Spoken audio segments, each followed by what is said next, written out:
Na pegada. Aqui na real, a pegada é forte. 8h23, bebê, de volta. Tem Giovanni de Paula do jornalismo? Tem Giovanni de Paula direto das ruas. A gente vai falar hoje sobre a questão da bandeira tarifária, Harry. A nossa conta de energia aí, a gente tem experimentado aí momentos de tensão, né? Na hora que recebe a conta, a gente nunca sabe se a conta vai vir alta, vai vir baixa. É bandeira vermelha, é bandeira verde, é bandeira amarela, enfim, que bandeira que nós estamos? Como é que se definem as bandeiras tarifárias? Como é que se define o custo da energia? É isso que o Giovanni vai falar hoje, não é isso, Giovanni? É isso mesmo, Bianca. A gente teve a alteração da bandeira tarifária. Nesse mês a gente já está na bandeira amarela, depois de um longo período aí na bandeira vermelha, pagando mais caro. Então a gente agora está na bandeira amarela. E uma boa notícia é que no mês que vem a gente tem a bandeira verde, que é aquela... A gente não tem nenhum acréscimo a mais, né, pela produção de energia.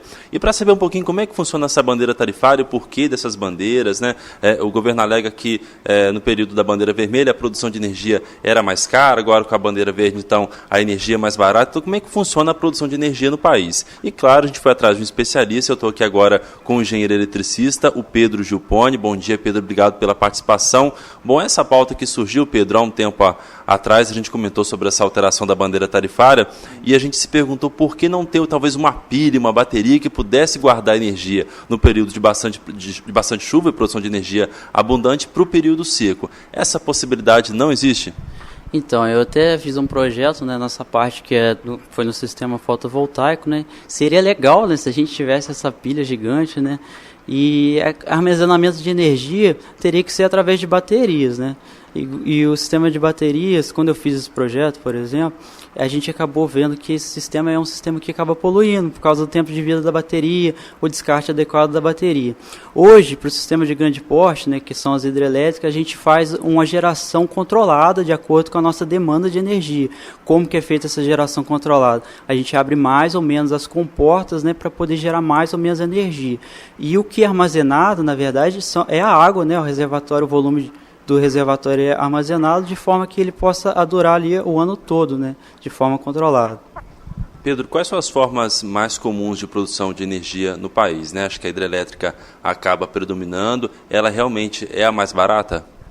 Então, no Brasil, 75% da produção de energia é hidrelétrica, né, igual você falou, é através dos rios, né? O Brasil, por ter rios de grande extensão no nosso território, então para a gente é vantajoso. A gente tem também um segundo grupo, que são as termoelétricas no Brasil, né? E que geram energia através da combustão de material, né? Que é o carvão, que é o óleo combustível, gás natural. Temos também as usinas nucleares, que é ali Angra 1, Angra 2, Angra 3, que vai gerar energia através ali da energia radioativa, do minério radioativo, certo?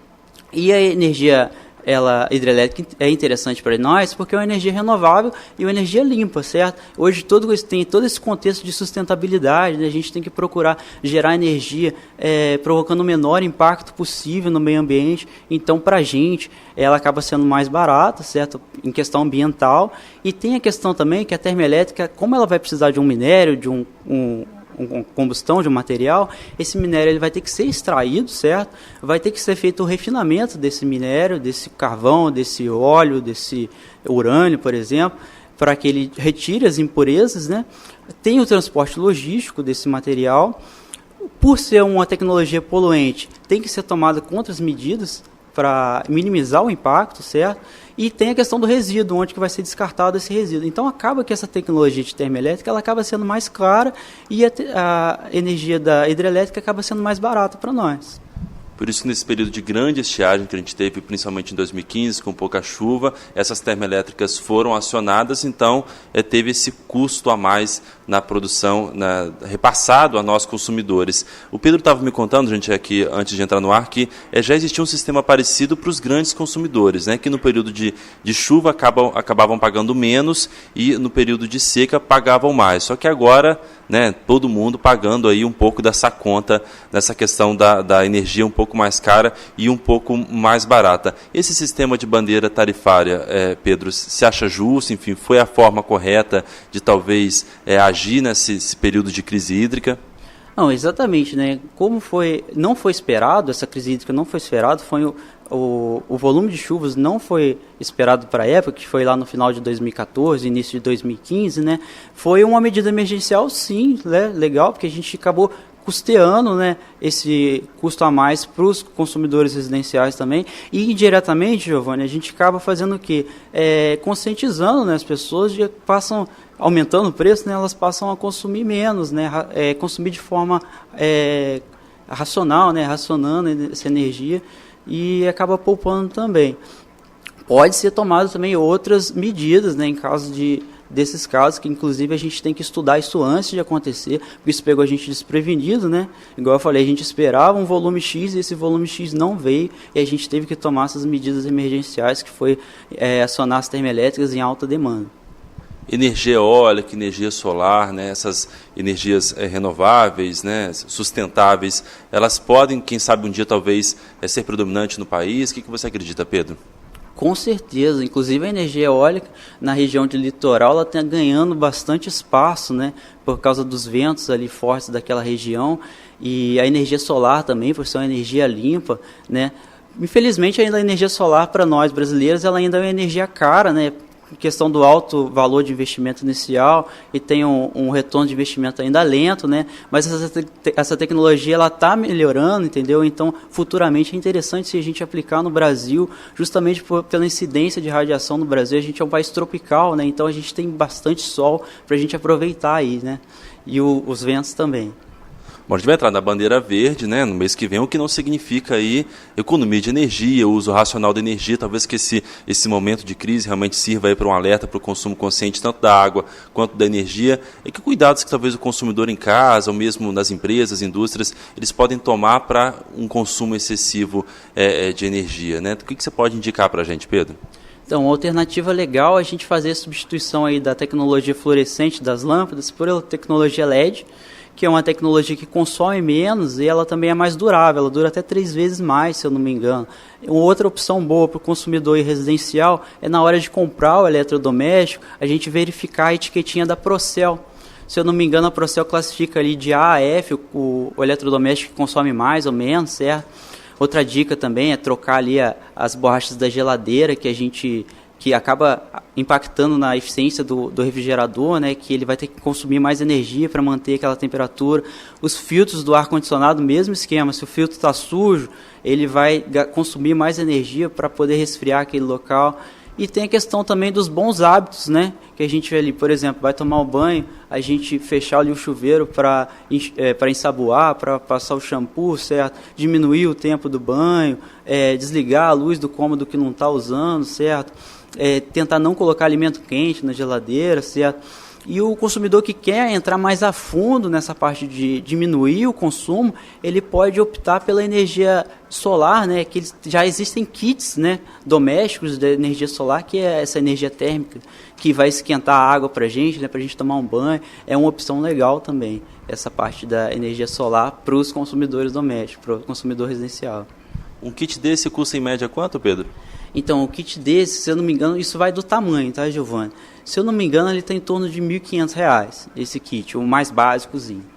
Dá para fazer um investimento aí, no caso, se não rolar um investimento, a gente pode fazer aquela técnica de deixar a caixa d'água no sol um período, né, Bianca? Esquenta a água e ponto final, né? É verdade, é verdade. Vamos batalhar aí pelo meio ambiente, criar alternativas realmente. A gente está na Semana da Água, né, Giovanni? É isso aí, amanhã, né?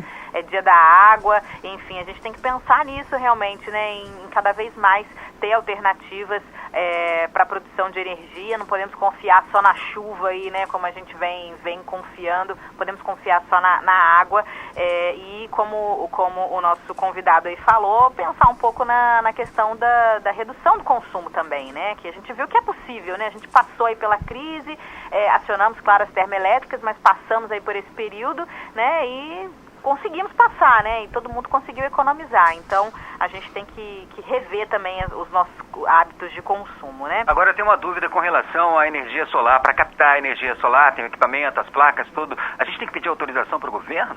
Uma boa pergunta, Pedro. O Harry está questionando se, no caso da produção de energia solar em casa, energia própria, tem que ter alguma autorização do governo, da ANEEL, algo do tipo? Sim, você tem que ter autorização da concessionária, né? No nosso caso aqui é a Ampla.